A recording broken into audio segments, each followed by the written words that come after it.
Abra, por favor, a sua Bíblia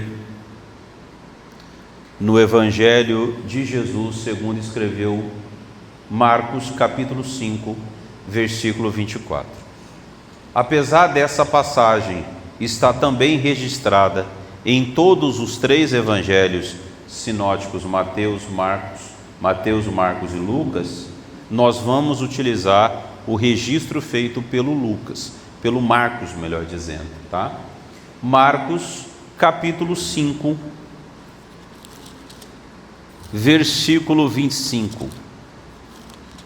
Como eu já havia adiantado a vocês, essa é a história da mulher hemorrágica ou do fluxo de sangue, dependendo da versão que você tem da Bíblia, aquele título muda porque ele não faz parte do original bíblico, né?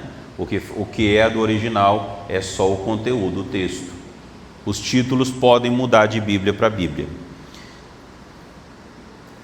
Versículo 25.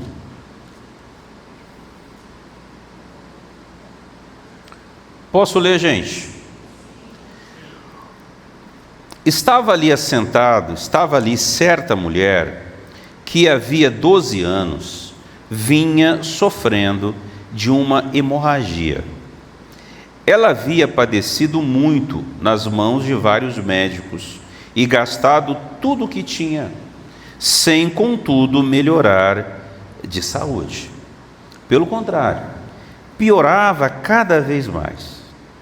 Tendo ouvido a fama de Jesus, a mulher chegou por trás, no meio da multidão, tocou a capa dele, porque dizia: se eu apenas tocar na roupa dele, ficarei curada.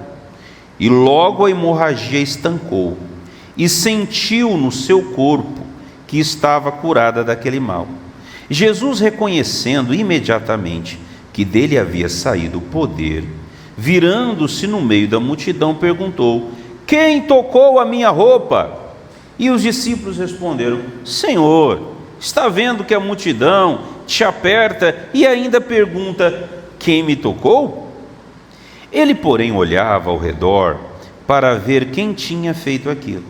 Então a mulher, amedrontada e trêmula, ciente do que havia acontecido, veio, prostrou-se diante de Jesus e declarou-lhe toda a verdade. Então Jesus lhe disse: filha, a tua fé salvou você.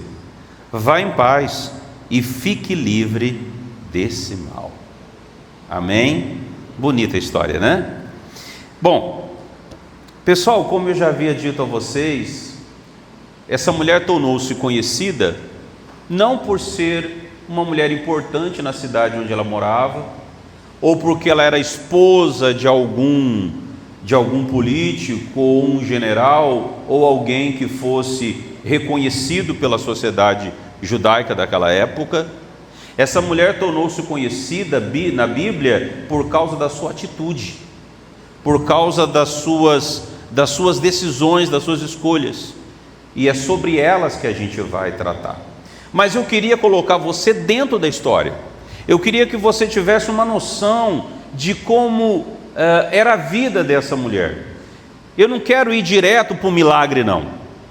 Eu quero que você compreenda um pouquinho da vida dessa mulher. E para isso a gente vai precisar mergulhar um pouquinho no contexto social e histórico daquela época, para você entender que o sofrimento de perder sangue constantemente não era só um sofrimento físico, era algo muito além disso. Essa mulher sofria muito mais do que fisicamente. Haviam vários sofrimentos envolvidos nessa história. E eu queria primeiro colocar você por dentro desses fatos. Então, primeiro sofrimento que essa mulher padecia, obviamente, é o sofrimento físico. Essa mulher sofria fisicamente. Imagina o que é perder sangue de maneira constante, dioturnamente. Para as mulheres, imagino que já deve ser bem difícil ter que passar por esse processo uma vez no mês. Imagina para essa mulher que era todos os dias de uma semana, todas as semanas de um mês e todos os meses do ano, durante 12 longos anos, perdendo sangue constantemente. A mulher nesse período, aquela piscina, hormonal, mexe com os sentimentos, quer matar todo mundo. E nós, os homens, sabemos muito bem disso, não é? A mulher tinha, vou falar disso já quando chegar na parte religiosa, mas elas tinham que ficar 7 dias em casa, sem sair, separada de todo mundo. E não devia ser só por causa da questão espiritual, não. Acho que era para não matar ninguém. E para o homem também ter uma folga, não é? Eu falo lá em casa para os meus meninos, quando eles não sabem, eles esquecem desse detalhe, eu falo assim, vai lá, seu trouxa, vai. Fica lá enchendo o saco que você vai ver. Eu já estou avisando você. Porque não vai lá então, vai. Então, mas não é só essa questão emocional. No caso dessa mulher, ela perdia sangue e isso gerava muitos problemas. Você sabia que se uma pessoa perde sangue durante muito tempo, isso gera problemas como uma anemia muito profunda. E essa pessoa pode morrer por falta de ferro, porque perde constantemente na hemorragia. Então, para essa mulher, todo o sofrimento de uma menstruação era vivenciado por ela todos os dias ao longo de 12 longos anos. Era um sofrimento terrível. Além do sofrimento físico, que já era um tormento, essa mulher sofria de uma segregação religiosa. Ou seja, ela era impedida de viver e exercer a sua fé, porque ela não podia ir ao templo, ela não podia tocar em pessoas, porque durante esse período ela era considerada, na lei de Moisés, espiritualmente imunda. Então ela não podia sair de casa, não podia tocar pessoas, ela não podia ir ao templo exercer a sua fé. Imagina como foi difícil para ela. Lembra aquele período que a gente enfrentou da pandemia? Que as igrejas fecharam? Como foi terrível, pessoal, a gente querer ir para a igreja, mas não podia.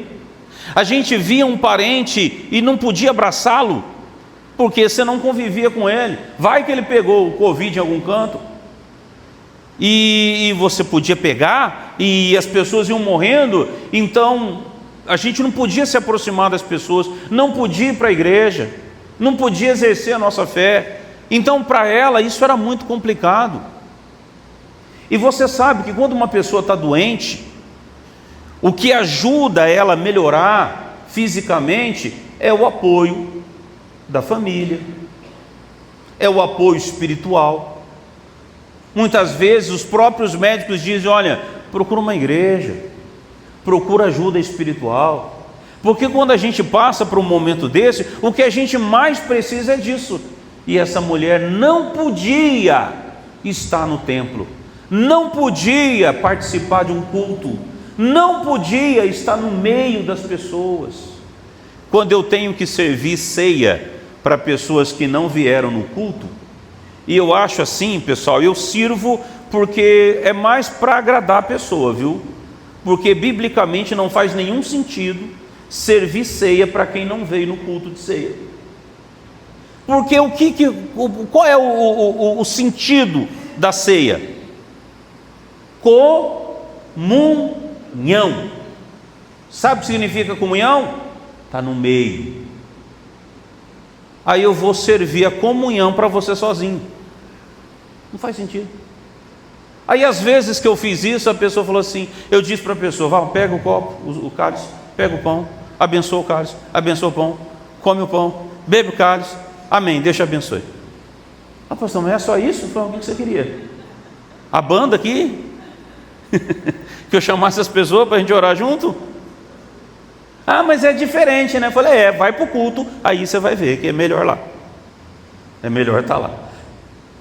Claro que acontece situações em que a pessoa, em virtude de doença, de algum problema, trabalho, não é? Mas eu estou explicando para você a questão da comunhão, da preocupação em estar juntos para exercer a fé. Não tem como exercer a fé sozinho. E essa mulher estava impedida de estar no templo, isso já 12 anos. Além do sofrimento físico, da segregação religiosa, ainda havia o sofrimento emocional. Ela não podia tocar pessoas, ela não podia ser tocada por pessoas, ela não podia abraçar ninguém, ela não podia receber um abraço, ela não podia estar no meio de ninguém. É como eu disse agora há pouco, gente, quando uma pessoa está doente, o apoio da família é importante para que a pessoa se recupere logo. Aquela rede de apoio, de amigos e familiares incentivando, dando atenção, carinho, ouvindo a pessoa, apoiando a pessoa, é importantíssimo para que haja uma recuperação mais rápida dessa pessoa. O ser humano, ele é um ser emocional e social, ele precisa estar em contato. Quando uma pessoa diz assim, eu não quero saber de ninguém, eu vou me isolar de todo mundo, essa pessoa não está bem da cachola, ela não está bem da cabeça, porque o ser humano normal, saudável emocionalmente, ele precisa estar no meio de gente. Eu não dependo de pessoas, eu dependo de Deus, mas eu preciso de pessoas, da companhia delas, da atenção delas. Você não é um super-homem, nem uma super-mulher. Jesus, quando sentiu-se angustiado, porque estava próximo à sua crucificação, a Bíblia diz que ele chama 3 dos seus discípulos mais próximos e ele disse: olha, eu quero que vocês vão comigo, porque minha alma está terrivelmente angustiada. Até Jesus, gente, precisou da companhia, da presença física de pessoas, e a gente também precisa. Então agora eu quero que você está conseguindo entender o sofrimento dessa mulher? Sofrimento físico, a dor no corpo, o cansaço, a fraqueza por perder sangue constantemente, a irritabilidade o tempo todo, era uma oscilação, uma hora está feliz, outra hora está triste, outra hora quer matar alguém, não é? Essa mulher sofria porque não podia ir à igreja, não podia exercer sua fé, não podia estar no meio de pessoas, sofrimento emocional. O sofrimento emocional dela não era só porque ela não podia ter contato, não, mas porque também ela se sentia frustrada. O texto diz que ela gastou todo o seu recurso sem nada aproveitar disso. A decepção por não ter conseguido resolver o problema. E quando você também aposta tudo numa coisa, num projeto na sua vida, e aquele projeto fracassa, como você se sente? E era um projeto dela ser curada, e ela resolveu investir dinheiro naquele projeto, e gasta dinheiro, e médico, e remédio, e tratamento que havia na época. O que acontece? Nada, não funcionou. Imagina a frustração. Então esse é o sofrimento dela, e eu queria que você tivesse uma noção do sofrimento pelo qual essa mulher passou. Não foi uma simples cura, tem muito mais coisas envolvidas nessa história. Agora que a gente analisou o sofrimento dela, eu quero falar da fé dessa mulher e as lições que a gente aprende com a fé que essa mulher tinha. 5 coisas, eu prometo que você bem objetivo nelas, mas eu quero que você preste atenção em 5 coisas importantes a respeito da fé dessa mulher, que vai nos ensinar coisas importantes hoje. Primeira coisa, no versículo 27, diz que ela ouvindo falar de Jesus, ela ouviu a respeito de Jesus. Então, se você estiver anotando, a primeira lição é que essa mulher tinha uma fé poderosa. Poderosa por quê? Ela não conhecia Jesus. ela não sabia quem era ele. Ela não conhecia ninguém que tivesse sido curada por Jesus para poder dizer: olha, eu sou testemunha, esse cara é bom mesmo, esse Jesus aí, ele é de Deus, ele é poderoso, porque ele me curou. Não, ela não tinha nada. Ela não tinha sido curada por ele, ela não conhecia ele, ela não conhecia ninguém que o conhecesse. O que ela tinha? Apenas o que os outros haviam dito.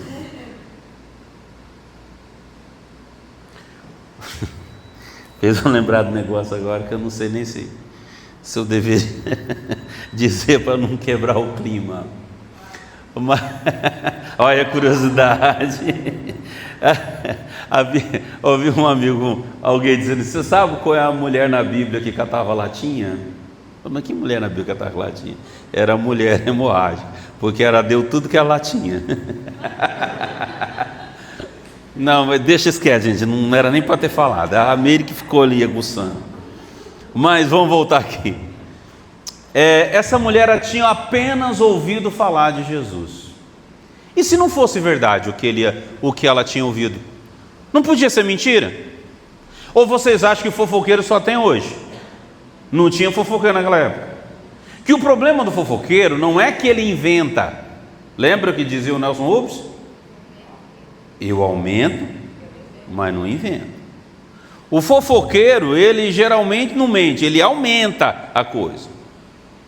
E se não fosse verdade?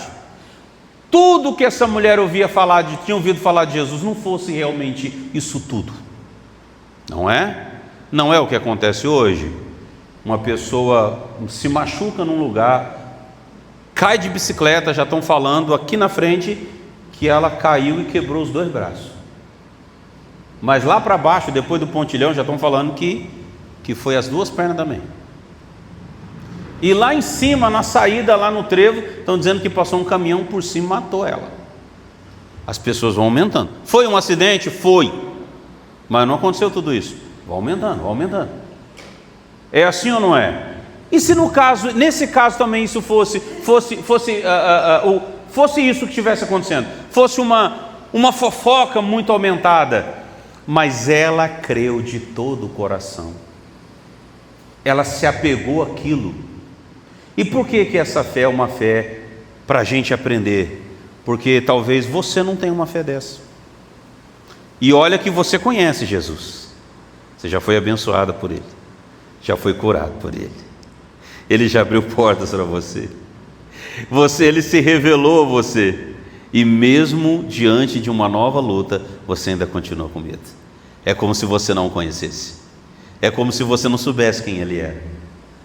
Mas Ele transformou a sua vida. Eu olho e digo para mim, pessoal, para mim mesmo. Às vezes quando eu estou diante de uma luta, de uma dificuldade na minha vida, e eu fico com medo, assustado, porque eu sou humano, e eu tenho sentimentos, e eles vêm à tona nesse momento. Mas eu me lembro, Ele me curou quando eu tinha 5 anos de epilepsia. Ele me salvou de uma apendicite sulfurada. Ele abriu portas tantas vezes. Como eu posso, diante de uma nova luta, ficar com medo? Eu conheço Ele. Ele se revelou a mim. Ele se revelou a você. Você sabe quem Ele é. Ele é seu amigo íntimo. Ele está contigo todos os dias. Como é que você pode se amedrontar diante de uma luta nova? Se Ele não te deixou na mão nenhuma vez, vai deixar agora. Entende por que essa mulher, pessoal? Porque a fé dela é tão poderosa, porque ela se apega apenas ao que ela ouviu. E a gente tem uma nuvem de testemunhos do que Deus fez na nossa vida, e a gente às vezes ainda se amedronta. A gente às vezes ainda se desanima. Às vezes a gente ainda fica pensando em jogar a toalha. Mas você o conhece muito bem. Essa mulher tinha uma fé poderosa. Amém? Segunda lição.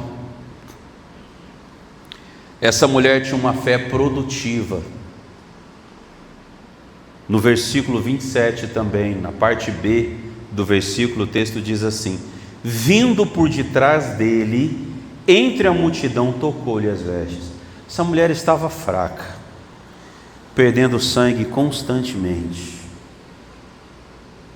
fisicamente fragilizada. Uma multidão apertava Jesus, espremia Jesus, porque todo mundo queria a atenção de Jesus. E essa mulher vai no meio da multidão. Você já andou no meio de uma multidão? Gente, é chato, é difícil, é complicado. Quando você, não sei se aqui acontece isso, mas em São Paulo era muito comum, é muito comum, os ônibus lotados. E acontecia às vezes que eu acabava esquecendo de dar o sinal que eu ia descer no próximo ponto. Aliás, não esqueci de dar o sinal, eu esquecia de ir indo para a porta já. Porque se você der o sinal e você estiver aqui e a porta lá na frente, você não consegue sair. É muita gente. Imagina dentro de um ônibus a dificuldade que você tem para sair, para descer do ônibus quando ele está cheio. Imagina numa multidão de milhares de pessoas, fraca fisicamente, mas ela foi lá e tocou em Jesus. Por que a fé dela não é fé produtiva? Porque ela não parou. Mesmo sofrendo, ela não parou. Tem gente que é assim, pessoal, a coisa ficou complicada, apareceu um problema na vida dele, eu não aguento mais, aí para de trabalhar, eu desisto, para de estudar, não se arruma mais, não toma mais banho, não quer fazer mais nada da vida. Ele para com tudo. Por causa de uma luta que ele está enfrentando, ele anula tudo na vida dele. Não, você não pode parar. Lembra do Salmo 126, no versículo 6, eu separei esse texto, ele diz assim: aquele que semeia com lágrimas colherá com alegria. O versículo 5 e 6. Aquele que sai chorando enquanto lança a semente, voltará trazendo consigo os molhos. Você não pode parar. Está difícil, está sofrendo, mas continua estudando, continua trabalhando, continua correndo atrás, continua fazendo o que você tem que fazer. Pastor, mas está difícil, mas não para. Você só não pode parar, porque se você parar, a coisa vai ficar mais difícil e mais complicada ainda. Chorando e semeando, como o texto diz, chorando e avançando, sofrendo e avançando, mas eu não vou parar. A pessoa pensa assim: não, quando tiver tudo no lugar, aí eu volto. As coisas não vão voltar para o lugar se você parar. Por que a fé dela foi produtiva? Porque 12 anos sofrendo, quando ela viu a oportunidade, ela não perdeu a chance, ela foi lá e tocou em Jesus. Ela não ficou esperando Jesus olhar para ela foi atrás do milagre, ela fez alguma coisa. Gente, não para. Eu sei que quando a gente enfrenta uma luta, a decepção, a gente fica para baixo, a gente fica borocochô, a gente fica desanimado, mas mesmo assim você precisa continuar fazendo, você precisa continuar avançando, você não pode parar. Não pare, em nome de Jesus, não pare. Eu vou trancar o curso, não tranque. Eu vou parar o meu trabalho, eu vou desistir, não desista. Continue fazendo. Quando tudo isso resolver, você vai olhar para trás e você vai constatar que você foi um vencedor e vitorioso, porque você não jogou a toalha, porque você não desistiu. Coisas ruins vão acontecer e não adianta você orar para elas não acontecerem, porque elas vão continuar acontecendo. Faz parte do processo. Tenha uma fé produtiva. Essa foi a segunda lição que a gente aprendeu com essa mulher. Terceira, a sua fé era uma fé convicta, ou seja, ela não tinha uma expectativa de vitória, ela tinha certeza de vitória. O texto diz aqui, olha, no versículo 28, quando ela diz assim: se apenas te tocar, ficarei curada. Ela não disse assim: se Deus quiser, vai dar certo. Ela não disse assim: vai que, né? Vai que, de repente, um milagre acontece. Pessoal, tem gente que não entendeu ainda o conceito de fé lá de Hebreus, capítulo 11, versículo 1. O conceito de fé na Bíblia é o seguinte: fé é a certeza que se esperam e a prova dos fatos que não se veem. Resumindo, fé é uma certeza absoluta de que vai dar certo. Fé, pessoal, não é que nem jogo de azar. Jogo do bicho, joguei no carneiro, se der carneiro, bem, se não der, fazer o quê? Não é assim que o jogador faz? Ou de loteria, qualquer tipo de jogo. A pessoa que joga, ela já tem essa convicção: eu vou jogar, se der certo, beleza, eu tô feito, mas se não der, é assim mesmo. Ela já aceita o resultado negativo, ela já se conformou com ele. A fé não é assim.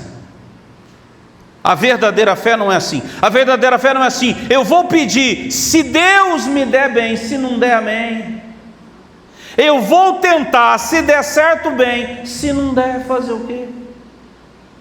Gente, não podemos pensar assim.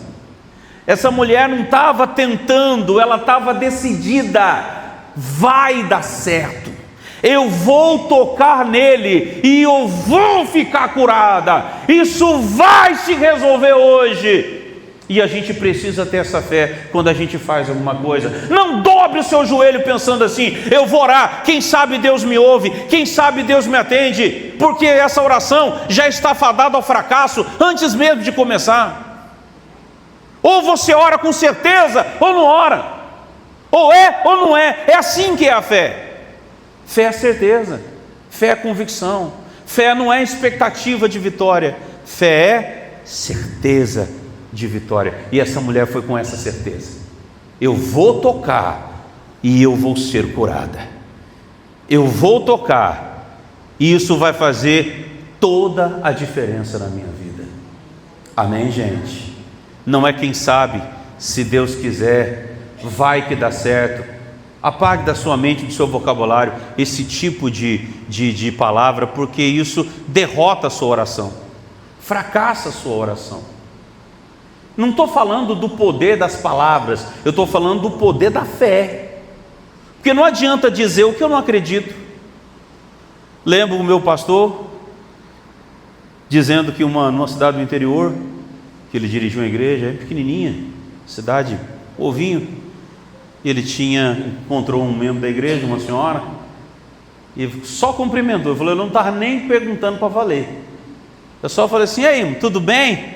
Aí diz: tem que falar, né? Tá, não tá não, né? Tem que falar, o senhor falou que tem que falar? Não. Esse, pessoal, é resultado de um ensinamento que a gente teve durante muito tempo. As palavras têm poder. Se você falar, vai acontecer. Com o coração se crê e com a boca se confessa. Se eu não creio, não adianta repetir que nem um papagaio. Não funciona. Primeiro eu preciso crer naquilo que eu estou falando. A boca fala do que o coração está cheio. A boca só transborda o que está aqui dentro. Se aqui dentro tem fé, vai transbordar fé. Se aqui dentro tem medo, vai transbordar medo. Se aqui dentro tem desânimo, derrota, vai transbordar isso. Porque a boca só fala do que o coração está cheio. Amém? Então, quando orar, ore para resolver. Entre para resolver a situação. Não inicie um projeto desanimado, porque com desânimo você não consegue nada. Vai iniciar um negócio: eu vou abrir a minha empresa. Vai com tudo e com confiança. Não vai pensando assim: vou tentar, né? Vai que eu consigo. Já fracassou, já está derrotado. Entenderam, gente? Sim ou não? Essa mulher tinha uma fé poderosa, convicta. Essa mulher tinha uma fé convicta. Quarta lição que essa mulher, da fé dessa mulher, ela tinha uma fé intencional. Pode pegar água para mim aqui, Júnior? Você está aí, fica aí. Depois tem bom colocar uma garrafinha, né? Porque vai repondo. Eu fico nem um camelo quando eu prego. Tomo 2 litros d'água. Gente, olha só, no versículo 30, ela diz assim, aliás, Jesus diz: quem tocou as minhas vestes? Essa pergunta foi estranha para os discípulos. E se você parar para pensar, os discípulos, eles tinham razão de ter achado essa pergunta de Jesus estranha, porque a Bíblia diz que a multidão exprimia Jesus. Era um agarrado no pé de Jesus, o discípulo ia lá e tirava. Outro ia lá, pulava no pescoço de Jesus e o discípulo lá e tirava. Então Jesus, no meio da multidão, espremendo ele, diz: opa! Alguém me tocou. Quem me tocou? E os discípulos devem ter olhado um para o outro assim: o mestre não está legal não. Eu não queria dizer não, mas eu acho que ele tomou muito sol na cabeça, ou ele está com fome. Como assim quem tocou? Uns 300, uns 450. A multidão te aperta, só pergunta quem te tocou, mas Jesus está dizendo: peraí, não, mas não foi um toque comum, foi um toque intencional. Não me tocaram por tocar, me tocaram diferente. Percebe, pessoal, que nesse registro que Marcos faz, e não é só o Marcos não, se você vê Mateus e o Lucas também, nesse momento, quantas pessoas são curadas? Quantos milagres foram registrados nesse evento aqui? Só o dela. Se o negócio era o toque, se o segredo do milagre era tocar em Jesus, por que só ela foi curada e os outros não? O problema é que essa mulher, a diferença é que a fé dessa mulher era uma fé intencional. Era a motivação que fazia toda a diferença. É aquilo que eu tenho dito a vocês, não é fazer por fazer, porque Deus conhece as intenções do coração da gente. Não é o que eu faço, mas o motivo pelo qual eu faço as coisas. Lembra da passagem que fala dos obreiros da iniquidade? Jesus diz que muitos dirão a ele naquele dia: Senhor, em teu nome nós curamos, em teu nome nós expulsamos demônios, em teu nome nós fizemos isso e aquilo, coisas maravilhosas, sim ou não? Será que existe algo mais nobre do que curar um doente? Do que falar do amor de Deus? Do que libertar uma pessoa de um espírito maligno? Sim ou não? E o que Jesus responde para essas pessoas? Apartai-vos de mim, vós que praticais a iniquidade. Porque Jesus está querendo dizer assim: não importa o que vocês fazem, o importa é o motivo pelo qual vocês fizeram, e o motivo pelo qual vocês fizeram não é bom. Eu já dei esse exemplo aqui algumas vezes, e a fiscal do exemplo está aí hoje. Eu não sei se eu dou ou não dou, ela está bem ali. Bom, eu vou pagar o preço, eu vou correr o risco e vou dar esse exemplo. Prometo que eu vou procurar um outro, viu? Vou procurar. Imagina uma pessoa no culto eu estou tomando água, vejo ali o Alex, uma cara que está com sede. Fala assim: toma aqui, Alex, um copo d'água, está com sede. E eu mato a sede dele. Aí todo mundo começa a comentar: você viu como o pastor Gilberto é humano? Viu como ele é sensível? O membro no culto, o Alex estava com sede, ele foi e deu água para o Alex. Que bonito. Aplausos. Aí eu fico sabendo da repercussão. Assim, olha, foi legal. O pessoal curtiu. Aí chega num próximo culto, eu quero causar de novo. Aí eu vejo o seu versículo. Assim, o seu versículo está com sede. Aí eu paro tudo o culto e mando um copo d'água, o meu copo d'água para ele. Qual é a diferença nesses dois casos? No primeiro caso, eu vou receber de Deus um galardão, a minha recompensa por ter sido sensível à dor do meu irmão. E no segundo caso, eu também não matei a sede? Sim ou não? Mas por que nesse caso eu não vou receber bênção? Porque dessa vez o motivo que me levou a fazer não era nobre. Eu queria aplausos. Eu queria apenas ser reconhecido pelos outros. É o que Jesus fala dos fariseus. Lembra do fariseu? Jesus falando para os discípulos, diz assim: gente, Quando vocês orarem, não faça como os fariseus, não. Eles oram nas esquinas das ruas para as pessoas verem e aplaudirem ele. Vocês, quando orarem, orem no secreto. Não façam como eles, que quando jejuam, ficam aquela cara assim de maracujá murcho, para a pessoa perguntar: o que foi, está doente? Não, estou jejuando. Ah, que nobre espiritual. Vocês, quando jejuarem, vocês se arrumem, fiquem bonitos, para ninguém nem perceber que vocês estão jejuando. É disso que Jesus está falando. Em ambos os casos, a prática foi a mesma, a diferença foi a intenção. Todos tocaram em Jesus, sim ou não? Mas o toque dela foi intencional. Não faça nada por fazer, não venha no culto por vir, não ore por orar, não oferte por ofertar. O que você fizer, faça de todo o coração. Você sabe o que é ser íntegro? Você sabe o que significa a palavra pio, que é o contrário de ímpio? Pio significa inteiro. Por isso que Jesus disse: amar a Deus de todo o coração, de toda a alma, de todo o entendimento. Através de Jeremias, Deus disse: buscar-me-eis e me achareis, quando me buscar de todo o vosso coração. Tem que ser intencional, não pode fazer por fazer. E agora, a última lição.